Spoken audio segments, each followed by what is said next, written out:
Vow of poverty actually is why they became wealthy, because anybody that joined the order, anyone that became a Templar Knight, had to give all their possessions to the order.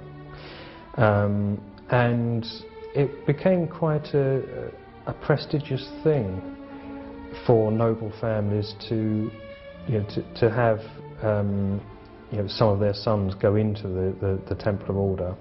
And of course any money and property they had would go into the coffers. Also, when the Pope endorsed the order, gave it his blessing and said this is a good thing, anyone that wanted to impress the Pope donated land and money to this new order, and actually on a colossal scale. None of the individual knights were allowed to own anything, so that all this material, that land, castles, livestock, and just pure money that was just given to them as a gift, went towards the order. Their reputation was as the most feared, efficient fighting force on the Christian side. They were kind of the special forces of their time. Also because they were this mixture of monk and a soldier. The Knights Templar had quite a career after the Crusades. They basically took over Europe financially, dominating all of the major industries, especially that of money lending. They invented the modern checking system, and within a few years had all of Europe's kings indebted to them. They were far too big for their boots in many respects, certainly as far as the Pope and many kings were concerned. They were unbelievably rich. It seemed there was no stopping them, basically. Most historians believe that they got their comeuppance because of their wealth. Essentially, the French king who started the suppression of the Templars, Philip the Fair, essentially that he was jealous of their great wealth. And it is generally thought that he used accusations of blasphemy and sacrilege against them, but really he wanted their money. The charges against the Templars were blasphemy and sacrilege, and that they failed to observe the usual reverence for the church, but that was well known. There were sexual elements in the charges, but then there always are when you think about it in charges against heretical groups. They were accused of sodomy, of homosexual acts. They were accused of spitting and trampling upon the cross, of worshipping not just a bearded severed head, but in some extraordinary cases they were accused of worshipping the severed head of a cat. The Catholic Church got the confessions that it needed to suppress the Templars. On Friday the 13th, 1307, the Pope officially disbanded the Order of Knights. Their Grand Master was burned at the stake. By the middle of the 1300s, the Knights of Templar seemed to have completely disappeared and their treasury confiscated. But could the richest and most powerful brotherhood on earth and all their wealth be rounded up and seized almost overnight? No. The highly trained and organized Templars only went quickly underground, taking most of their wealth with them. They evolved into an enormously powerful and well-financed secret society. Indeed, as history unfolded, the facts show that Templars never went anywhere except out of the public view. But with one added dimension: an extreme hatred for the Catholic Church. At the same time, the Priory of Zion assumed that they would meet a similar fate from the Church. They too seemed to disappear, but again, only from the public eye. Over more than 400 years, from the 14th through the late 18th centuries, the Masons, Assassins, the Priory of Zion, and the Templars existed as relatively isolated secret societies with a limited reach, until on May the 1st, 1776, in Bavaria, the human race saw what might be its darkest day.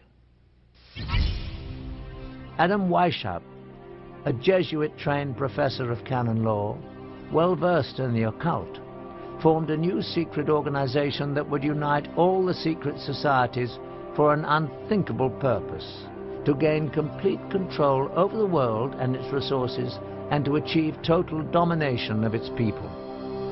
Weishaupt euphemistically described it as a new world order. His diabolical brotherhood was founded on a synthesis of the themes of secret societies that had gone before. He skillfully combined Masonic secret rituals and knowledge, the assassins' Islamic mysticism, killing arts, and use of hashish, the Priory of Zion's influential membership, and the Templars' wealth, power, military science, and vendetta against the Catholic Church. To that, he added his own knowledge of the occult. It was not an accident that he chose May the 1st, a very important date on the satanic calendar, for the founding of his society. The group was called the Illuminati. The public translation was intellectually inspired. But Weishaupt himself said in private that the word was derived from Lucifer and meant holders of the light. The official seal of the Brotherhood was a mystical, unfinished pyramid, and an eye above it with rays of light emanating in all directions. The eye represented the all-seeing, all-knowing nature of the illuminated Brotherhood reigning above the world. To his followers, the founder listed the 5 top-secret primary means that would be used to accomplish his dark goal of total world domination. 1. Monetary and sex bribery would be used to gain control of men already in high places in the various levels of all governments and other fields of endeavor. 2. The Illuminati, who were on the faculty of colleges and universities, were to cultivate the best students for the cause. 3. Influential people and specially trained students under the control of the Brotherhood would be placed behind the scenes of all government, religious, and financial institutions and used as agents. 4. The secret society would develop absolute domination of the media so that all news and information could be slanted to convince the masses that a one world government is the only solution to our many problems. 5. The final phase of the operation would employ all resources in place to initiate military coups that would overthrow all opposing governments and put the world under one global government controlled by the Illuminati. The group was originally composed of 32nd-degree Masons and used various Masonic lodges as recruiting grounds and fronts. The highest-ranking Mason to be recruited was a nobleman from North Germany, Baron Knigge, also known as Adolf Francis, a major player in the European Masonic scene. The Illuminati were extremely secretive, even identifying themselves and their chapters by assumed classical names. For example, Weishaupt was Spartacus, Knigge was Philo, the headquarters was Eleusis, Austria was Egypt, etc. Dates were given in a sort of cryptography. Under Knigge's guidance, the ranks of the Illuminati grew to over 3,000.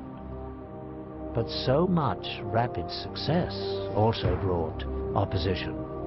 The Jesuits especially had fought the Illuminati from the first, and eventually all priests became its active enemies. The Catholic Church went on the offensive against the secret brotherhood. In fact, priests raised so much opposition that the governor of Bavaria declared the Illuminati to be an outlaw conspiracy by edict in 1784. Many Illuminati were imprisoned, and some, including Weishaupt, were forced to flee the country. Soon, not only Illuminism, but also Freemasonry was forced out of Bavaria. By the end of the 18th century, the Illuminati seemed to have completely disappeared everywhere. But the Illuminati was not really gone any more than the secret societies that preceded them. They just went underground and added one more item to their list of dark goals: infiltrate and bring down the Catholic religion. When we look around the world today, what do we see of the secret societies. Masonic chapters exist in the open all around the globe as a mainstream organization. The Order of Knights Templar today exists as the top-ranking Masonic organization in the York Rite of Freemasonry. What goes on inside Masonic halls is still relatively secret. Probably known only to their upper echelon members are the dark rituals, goals, and the vendetta against the Catholic Church. The Masons and Templars have very effectively integrated themselves into the world's most respected societies. To a lesser degree, the assassins have appeared publicly periodically throughout history. In the early 1800s, they were visible in India as they came under the direction of the Aga Khan, who they believed possessed divine powers. In the latter 1800s, the Aga Khan brought them to Afghanistan, where they developed a lasting relationship with the British. Later, the Aga Khan's descendants further infiltrated Western culture. One prominent example was when Prince Ali Aga Khan, grandson of Aga Khan II, married American actress Rita Hayworth. Are the assassins, as a secret murderous order, now a thing of the past? The bloodshed occurring today at the hands of Islamic extremists would say the assassins are alive and well. The Priory of Zion also continues to this day. In fact, it has been reported that a number of illustrious figures in history have served as the Priory's Grand Masters, and there is corroborating evidence. In 1975, a discovery was made in a Parisian library. Parchments were found called Le Dossier Le Carré. These documents indeed reveal that some of the secret members were Leonardo da Vinci, Victor Hugo, and Sir Isaac Newton. The Priory has been credited by some with the creation of the European Union. Former President of France, François Mitterrand, was believed to be a member of the Priory, and many other powerful people. As for the Merovingian bloodline the Scions were pledged to protect, it continues on. Through incestuous intermarriage, most of the royal families of Europe can claim Merovingian descent. And it is said that from these royal families have come all 44 of the United States presidents. These connections around the world through the Priory of Zion provided the Illuminati with the means to influence politics and power around the globe. But what about the most secret society of them all? Adam Weishaupt's Illuminati, the brotherhood that vowed to bring all the other secret societies together to control the world. Is it still actively pursuing its diabolical plan of world domination? Indeed, shocking new facts that we have uncovered reveal that it is stronger than ever today. Studying a top-secret society is much like studying the current of a lake. The ripples on the surface give us clues to know what is going on in the darkness below. The Illuminati's grand plan required that it infiltrate the governments of all countries around the world.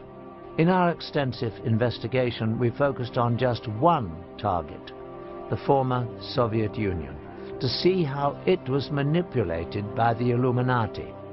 An effective way to gain control of a government would be to penetrate its intelligence structures. Newly released information from the files of the KGB provides some unprecedented insight. Now that the Cold War is over, some highly classified information is being smuggled out of carefully guarded vaults in what used to be the Soviet Union. With the change to a market economy here, many items never before available to Russians are finding their way to the black market. They say that everything is for sale in the new Russia, including state secrets and the spies who kept them.